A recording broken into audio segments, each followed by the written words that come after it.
제가 전도사 시절에 모시고 있던 목사님은 아주 유명한 한국에서 유명한 부흥사이셨습니다. 그래서 그랬는지 그 교회에서는 부흥회를 1년에 4차례씩 했습니다. 섬기는 3년 동안에 국내 내로라 하는 부흥사들은 그때 제가 거의 다 접해보았습니다. 그런데 그때 가장 나를 곤욕스럽게 한 부흥사는 이런 분들이었습니다. 집회 때마다 전도사 요람 갖고 와. 아주 교회 요람을 갖고 오라고 하는 그것은 장로, 안수집사, 권사 이름 하나씩 출석 체크를 하는 거였어요. 그것도 새벽 집회 시간에 이름을 부르는 거예요. 그리고는 안 온 분들을 빨리 가서 전화해서 깨워오라고 하는데 그거 참 곤욕스러웠습니다. 항전직은 이럴 때 교회를 지키라고 주님께서 세우신 분들이니까 어서 가서 모셔오라고 하는데 참 전도사인 저는 마음이 아주 힘들었습니다. 어떤 면에서는 그 강한 지도력이 부럽기도 했지만 한편으로는 좀 지나치다 싶었습니다. 저는 그런 면에서 상당히 물렁했기 때문입니다. 그 이후에도 저희 목회는 거의 동일했습니다. 교회에서 특별 집회나 기도회를 하는데 참석하지 않습니다. 이유? 들어보면 다 이유가 있어요. 그래서 목사님 이런 이유 때문에 참석을 못해요 하면 저는 속으로는 씩씩대다가도 네 그렇겠네요 하고 그냥 넘어갑니다. 목사님이 가고는 싶은데 저런 이유로 못 가요 하면은 알았어요 하고 저는 풀이 죽습니다. 목사님 요즘 얼마나 피곤한데요. 마음은 원이로되 육신이 약하도다라고 예수님도 그러셨잖아요 라고 하면 정말 그렇겠네요 하고 할 말을 잃습니다. 안 나오고 싶으면 제게 어떠한 이유를 대서라도 말을 하십시오. 그러면 나는 그러네요, 할 수 없겠네요 하면서 수긍하고 맙니다. 나는 결코 무슨 말씀이 지금이 무슨 때인데 주님을 위한 십자가를 못 친단 말입니까? 라고 큰 소리를 못 칩니다. 이게 제 약점입니다. 저는 다 압니다. 새벽 기도하기가 얼마나 어려운 것인지. 그래서 우리 교회는 특별 새벽 기도를 한다 하면은 우리 장로님, 안수집사님, 권사님들은 이런 나의 약한 것을 아시기에 거의 다 나오십니다. 조금 찌끔하죠. 내가 맥 빠지고 상처받을까 봐 은퇴하신 분들까지도 나오는 경우들이 많더라고요. 물론 어떤 분들은 말이죠. 좀 예외인 듯해요. 끝까지 이 이유 저 이유를 대면서 안 나오더라고요. 예수님이 뭐라고 해도 교회가 부탁을 해도 목사가 애고를 해도 난 모릅니다. 난 피곤합니다. 난 바쁩니다. 그런 자세를 보이더라고요. 그런데 더 큰 문제는요. 저는 이런 분들에게 여전히 뭐라고 한마디도 못한다는 것. 도리어 그분들을 이해한다는 거예요.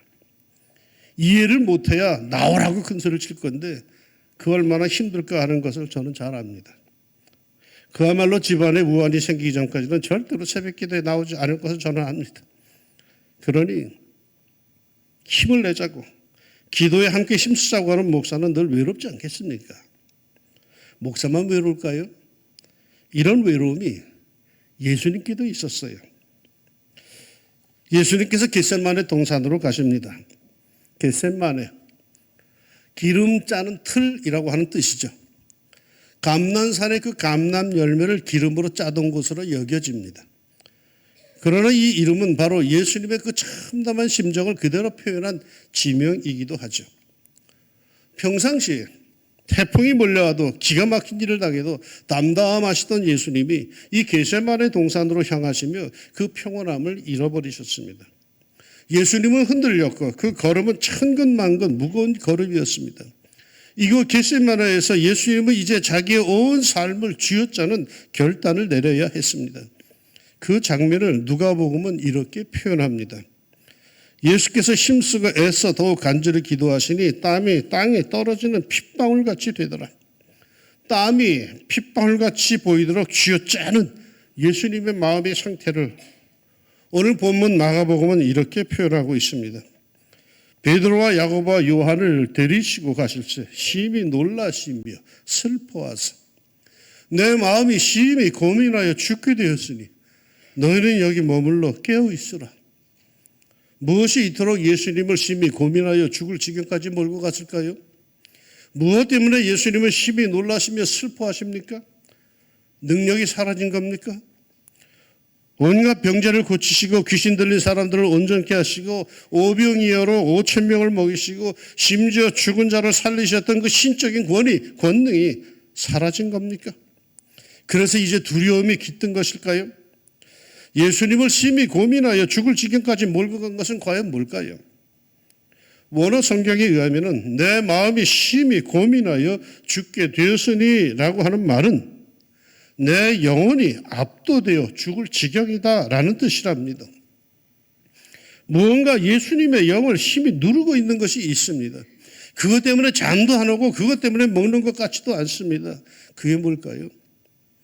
지금 가룟 유다가 자신을 대적에게 넘겨주기 위해서 오고 있음을 아시기 때문일까요? 베드로가 자신을 부인하리라는 것, 유대인 지도층 사내들이니 결국은 자기를 정죄하고 빌라도가 십자가형을 선고하며 로마의 군인들이 자기를 빨려벗기고 십자가에 못 박을 것이며 대적자들이 그러한 자기를 보고 조롱할 것을 미리 알고 그러신 걸까요? 맞습니다. 그것이 아마도 인간적으로 못내 힘들었을 겁니다. 그러나 성경이 전해주는 바를 아는 우리로서는 그보다 더 근원적인 것을 알고 있습니다. 그것은 바로 가장 부드럽고 예민한 심령을 가지신 예수님께서 점점 혼자 남게 된다는 사실을 아셨기 때문입니다. 요한복음 6장 60절에 의하면 많은 사람이 이미 예수님을 떠났습니다. 그때부터 그의 제자 중에서 많은 사람이 떠나가고 다시 그와 함께 다니지 아니하더라. 그러자 예수님이 남은 제자들에게 그러십니다. 예수께서 12제자에게 이르시되 너희도 가려느냐. 떠나가는 이들을 바라보면서 서운함이 짙게 깔려있는 말씀입니다. 너희도 가려느냐. 그랬더니 베드로가 나섭니다. 시몬 베드로가 대답하되 주여 영생의 말씀이 주께 있사오니 우리가 누구에게로 가오리까. 이렇게 든든했던 제자들이었는데 예수님은 아십니다. 이제 곧 이들도 예수님을 버리고 도망갈 것을 말이죠. 자기 혼자 세상에 덩그러니 남을 것을 예수님도 아십니다. 제자들이 다 예수를 버리고 도망하니라. 그렇게 성경은 증거하고 있습니다. 그런데 그것들보다 더 마음이 힘들었던 것은 사실은 이겁니다. 이제 십자가 위에서 자신이 나의 하나님 어찌하여 나를 버리시나이까 하고 우리의 죄로 인해서 자신에게서 떨어져 나갈 성부 하나님을 보았기 때문일 겁니다. 성부 하나님과 성자 예수님은 태초부터 한 번도 떨어져 본 적이 없습니다. 늘 함께 하셨습니다. 그런데 이제 성자가 인류의 죄를 대신 짊어지는 순간 죄인이 되어서 거룩 자체이신 성부 하나님과 함께 할 수 없는 순간이 옵니다.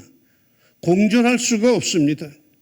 그때 근원적으로 떨어져 본 적이 없는 예수님, 그 순간이 얼마나 두렵고 고통스러운지 모릅니다. 그래서 이 잔이 내게서 지나가게 하옵소서 하면서 밤새 기도로 자신의 마음을 잡아갑니다. 그 절대 고독, 두려운 사실이 예수님의 영혼을 짓누르고 있어서 죽을 지경이었습니다.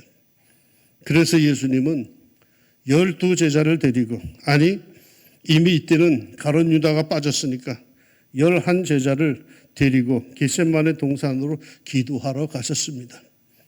그리고는 내가 기도할 동안 여기 앉아 있어라 하시고는 그것도 부족하여서 베드로와 야고보와 요한을 데리고 보다 깊숙한 곳으로 가셨습니다. 그리고는 이들에게 주님은 자신의 속내를 털어놓으십니다. 내 마음이 심히 고민하여 죽게 되었으니 너희는 여기 머물러 깨어 있어라.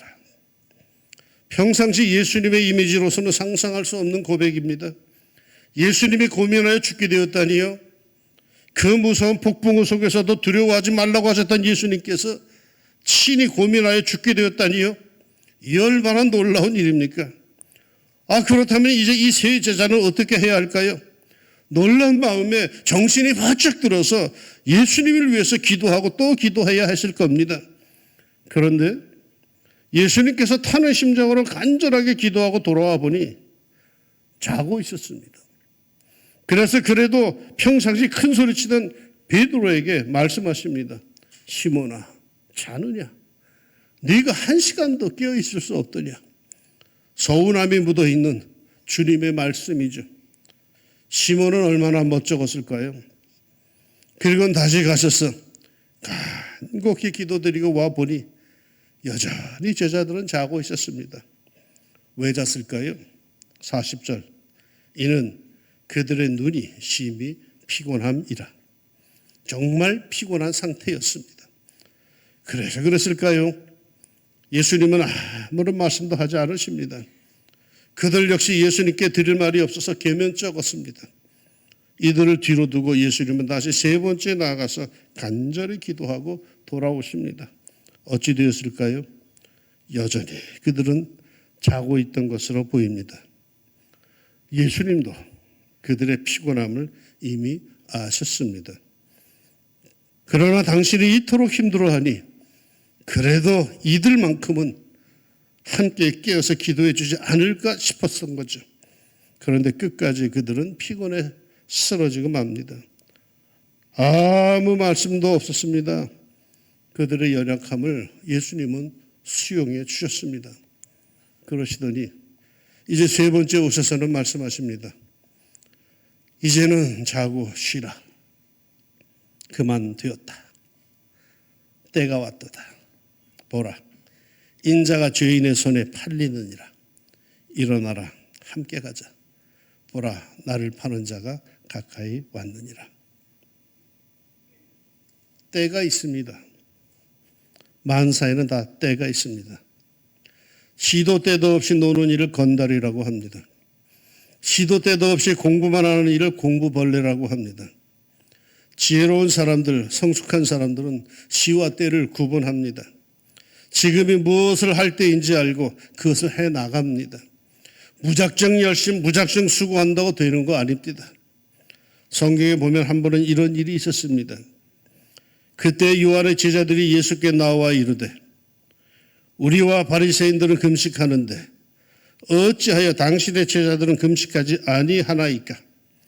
예수께서 그들에게 이르시되 혼인집 손님들이 신랑과 함께 있을 동안에 슬퍼할 수 있느냐? 그러나 신랑을 빼앗길 날이 이르리니 그때에는 금식할 것이니라. 신랑과 함께 있을 때에는 즐길 때입니다. 그때는 금식할 때가 아닙니다. 그러나 신랑을 빼앗길 날이 이르면 그때는 금식해야 합니다. 지금 제자들에게 무슨 때입니까? 깨어 기도할 때입니다. 웃고 즐길 때가 아닙니다. 잠에 취해 있을 때가 아닙니다. 할렐루야 할 때가 아닙니다. 지금은 기도해야 할 때, 경건해야 할 때입니다. 그럼에도 이 때를 분별치 못하고 잠에 취해 있습니다. 마음에는 원이로되 마음만 원하면 뭐합니까? 그런데 말이죠. 여기서 궁금한 것이 하나가 있어요. 왜 예수님은 다른 제자 8명, 7명은 그대로 남겨두고 베드로, 야고보, 요한 이 3사람만 데리고 그 기름을 짜는 듯한 고통의 현장으로 더 깊숙이 들어가셨을까요? 물론 이들을 평상시 더 사랑하셨던 것으로 보이긴 합니다. 그러나 가만 보면은 다른 이유, 예수님의 의도가 보입니다. 오늘 본문 바로 앞부분에서 베드로는요, 주님 앞에서 이렇게 호언장담을 합니다. 29절에 베드로가 여짜오되 다 버릴지라도 나는 그리하지 않겠나이다. 31절에 베드로가 힘있게 말하되 내가 주와 함께 죽을지언정 주를 부인하지 않겠나이다. 그리고 누가복음 22장 33절에 주여 내가 주와 함께 오게도 죽는 데에도 가기를 각오하였나이다. 요한복음 13장 37절에 주여 내가 지금은 어찌하여 따라갈 수 없나이까? 주를 위하여 내 목숨을 버리겠나이다. 그래서 그 베드로를 데리고 가셨습니다. 야고보와 요한은 어떨까요? 그들은 지난 주일에 본 것처럼 마가복음 10장에서 장차 예수님의 좌우편에 앉게 해달라고 요청을 하는데 그때 예수님께서 이렇게 물으신 적이 있습니다. 예수께서 이르시되 너희는 너희가 구하는 것을 알지 못하는도다. 내가 마시는 잔을 너희가 마실 수 있으며 내가 받는 세례를 너희가 받을 수 있느냐. 그러자 이 두 제자는 이렇게 장담합니다. 그들이 말하되 할 수 있나이다. 여기서 잔은 무엇입니까? 제왕의 화려한 잔입니까? 오늘 본문에 의하면 그것은 십자가의 고통에 쓴 잔이었습니다. 그런데 이 두 사람 야고보와 요한은 뭣도 모르고 마실 수 있다고 장담했습니다. 예수님은 이 잔이 내게서 지나가게 하옵소서라고 기도하는데 정작 그 잔을 마시겠다라고 큰소리친 사람들이 바로 이들입니다. 그래서 그들도 데리고 가셨습니다. 그런데 자기들이 평상시에 한 말들에 대해 책임을 져야 하지 않겠습니까?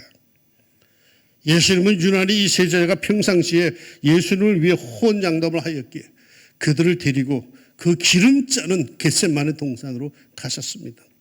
그리고는 그 결과 그들은 호언장담하였지만 실제로 그 자리에서 모두 실패하고 말았습니다. 한심한 제자들이죠. 평상시에는 호언장담하고 큰소리치고 그래서 고작 제자 12명 중에서조차 자신이 더 높아지려고 했던 사람들이 어깨에 힘이 더 들어갔던 제자들이에요. 그런데 막상 그 고통의 자리에 가서는 모두 잠이 들어버렸어요.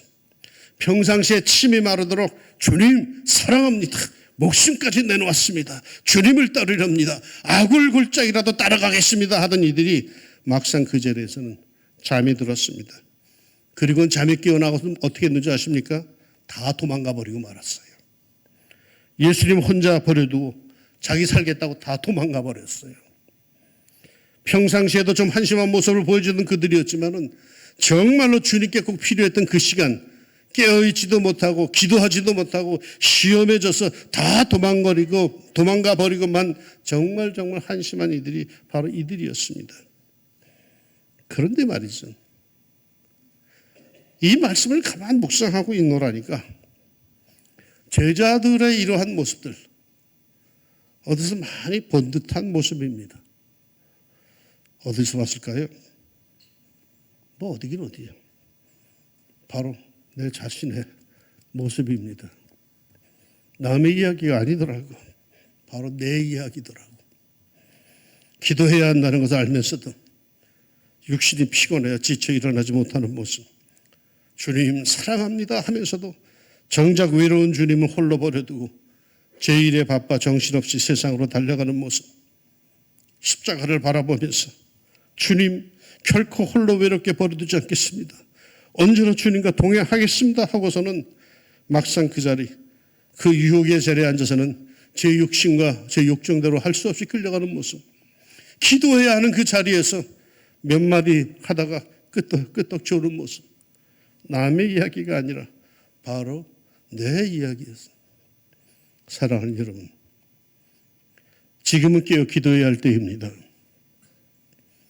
요즘에 새벽거리를 나가보십시오. 웬만한 교회는 거의 모두 술안주간에 특별 새벽 기도회로 모입니다. 이러한 경건한 성도들의 대열에 합류해야 하지 않겠습니까? 깨어 기도의 자리로 나갑시다. 집이 먼 성도들은 가까운 교회라도 나가야 할 겁니다. 아니 집에서라도 그 시간에 일어나서 성도들의 기도의 대열에 그 시간 그 순간에 동참해야 할 것입니다. 주님 외롭게 하지 말고 교회를 외롭게 하지 말고 우리 함께 일어나서 함께 기도하여 예수님과 함께 영적 연대를 이룹시다. 함께 기도할 때 우리는 보이지 않는 아주 굳건한 연대를 이룹니다. 순환주간 기도로 전 세계의 성도들과 함께 믿음의 연대를 이루어서 십자가 지시는 예수님을 경외하며 우리의 십자가도 넉넉히 감당합시다. 그리하여 예수님과 함께 부활의 축복에 참여하는 성도들이 되기를 주의 이름으로 축원합니다. 기도합시다.